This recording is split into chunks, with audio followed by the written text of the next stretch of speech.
Yo, yo, yo, what's going on, Bird Gang? It's Skriz, the CEO, back at you with some fresh Eagles content. And today is Wednesday. It's officially Turn the Page Wednesday. We're putting the Cincinnati game behind us and looking ahead to Week 9 against the Jacksonville Jaguars, man. So let's get right into it. All right, so as you know, we got the Jags coming into town Sunday at 4:05 p.m. This initially was an 8:15 Sunday night game, but we got flexed out for the Colts and Vikings for whatever reason. But yeah, nonetheless, it's a 4:05 kickoff, guys. It's Kelly Green week. I can't wait to see the guys out there with the throwbacks on. We're 2-0, as you know, last year wearing the Kelly Green throwbacks. So hopefully we can keep the streak alive and remain undefeated in throwbacks, man, because there's definitely a good look. I hope those things never go away. I hope we keep the Kelly Green look for years to come.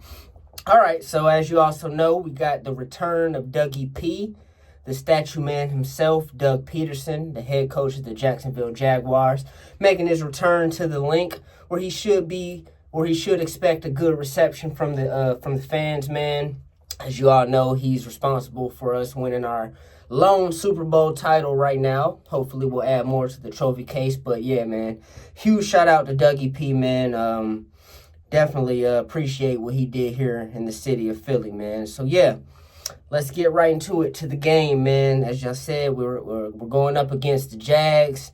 They're 2-6 right now, not a very good team, but for some reason, this is feeling like it could be a trap game, and let's explain why. First of all, the Jags have a formidable run defense. They're only giving up 3.9 yards a carry, which is pretty good.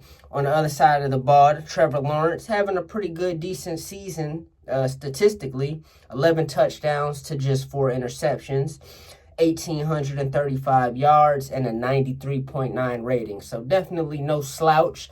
Nothing that we should be fearful of, but definitely at least a solid quarterback play from Trevor Lawrence. Okay, getting to the other side of the ball for the Jags, they've given up 30 points in 3 of the last 4 games. So certainly a game where we should be able to get out there and put up some points, man. I'm expecting anywhere from 24 to 30 points put up from the Eagles in this game, man. All right, so one thing I want to do on this channel on Wednesdays, previewing the upcoming game, we want to get into 3 things we want to see happen in the game and 3 things we do not want to see happen at all. So let's go ahead and get into that list right now, starting with number 1 of the things. We're going to start with things that we do want to see. So number 1, Saquon Barkley, 20-plus touches. Like I said, the Jags do have a formidable run defense, only giving up 3.9 yards a carry, and I don't care.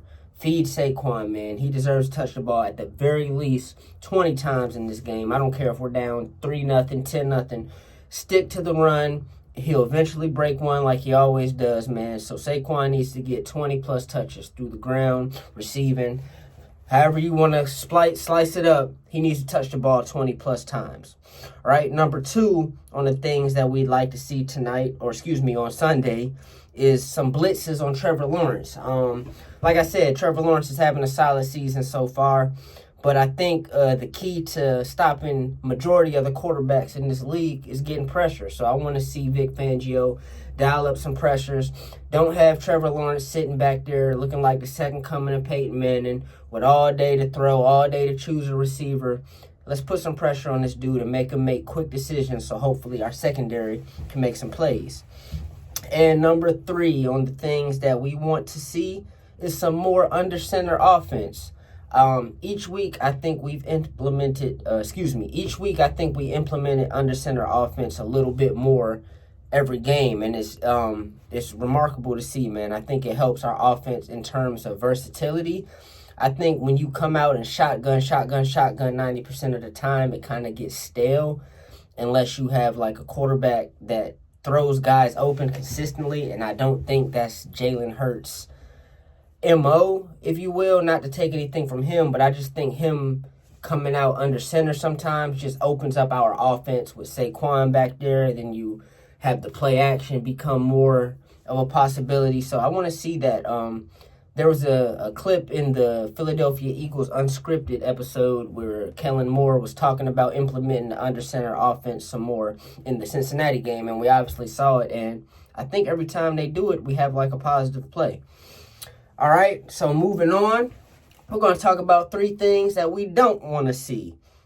Number 1, on the defensive side of the ball, too much off coverage. So number 1, too much off coverage. I want to see these guys pressed up.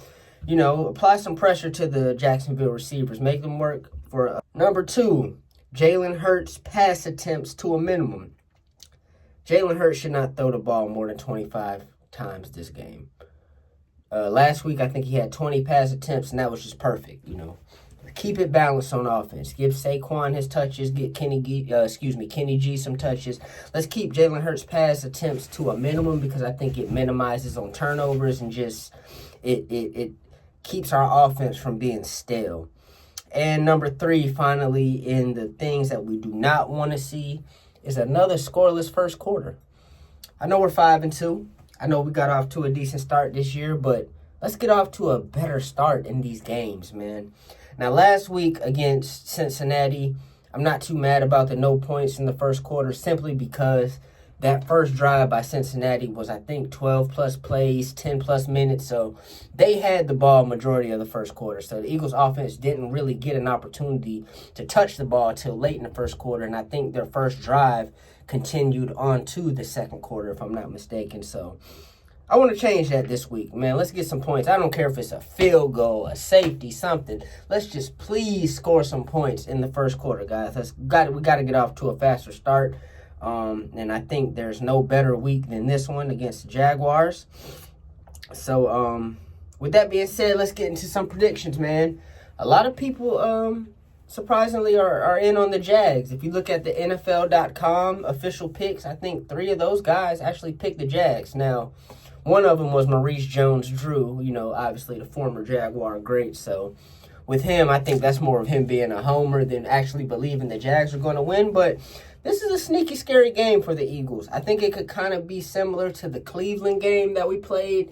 Get off to a slow start. You know, they have a tough run defense. Maybe Saquon can't get it going as early as we'd like him to. But I think the key is sticking with it. Let him pound it out. Like I said, I think he'll eventually break one. He always does. Keep the passing attempts to a minimum. Now, actually, Jaguars, they don't have a great pass defense, but still, we don't want to get out there and turn the ball over and make it easier for their offense to capitalize. So, my prediction for this game, I'm going to say 26-13 Eagles. I think we once again get off to a slow start. Hopefully, some points in the first quarter. We might surrender a touchdown or 2 on defense, but I think overall the talent that we have just overcomes that Jags team, and we advance to 6-2, man. So yeah, I say 26-13 Birds. You guys put your predictions down in the comments. Let me know what you think, and yeah, man, let's go Birds. Let's get it.